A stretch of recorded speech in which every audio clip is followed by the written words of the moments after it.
পদত্যাগ করলেন প্রধান উপদেষ্টার বিশেষ সহকারী এম আমিনুল ইসলাম। বনানীতে পোশাক শ্রমিকদের আন্দোলন প্রত্যাহার, স্বাভাবিক যান চলাচল।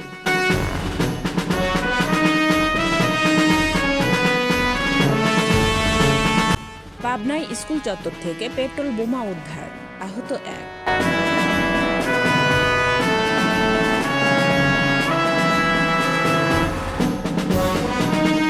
প্রধান উপদেষ্টার বিশেষ সহকারী হলেন ডক্টর আনিসুজ্জামান চৌধুরী। শেখ হাসিনা ও তার পরিবার টাকা পাচারের শীর্ষে, অর্থ ফেরাতে হচ্ছে বিশেষ আইন বলে মন্তব্য করেছেন প্রেস সচিব। বৈদ্যুতিক গোলযোগ থেকে মুক্তিযুদ্ধ জাদুঘরের নিচতলায় লাগা আগুন নিয়ন্ত্রণে। আগামী জাতীয় সংসদ নির্বাচনে অংশ নিতে আগ্রহী নতুন দলগুলোকে নিবন্ধন নেওয়ার জন্য আবেদন আহ্বান করে গণবিজ্ঞপ্তি জারি করেছে নির্বাচন কমিশন।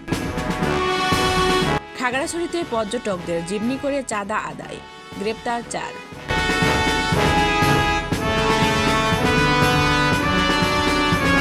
লালমনিরহাটে চাঞ্চল্যকর হাসিনা হত্যার রহস্য উদ্ঘাটন করেছে পুলিশ, গ্রেপ্তার 1।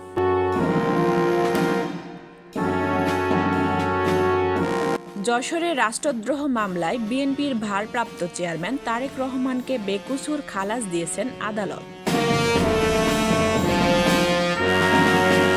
গুলশানে 10 বছরের শিশু ধর্ষণ, অভিযুক্ত গ্রেপ্তার।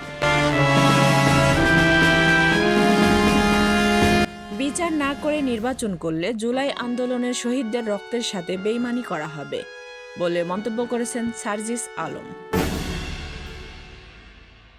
এমপির বাড়ি দখল নেওয়া সেই নারী সমন্বয়ক 4 দিনের রিমান্ডে।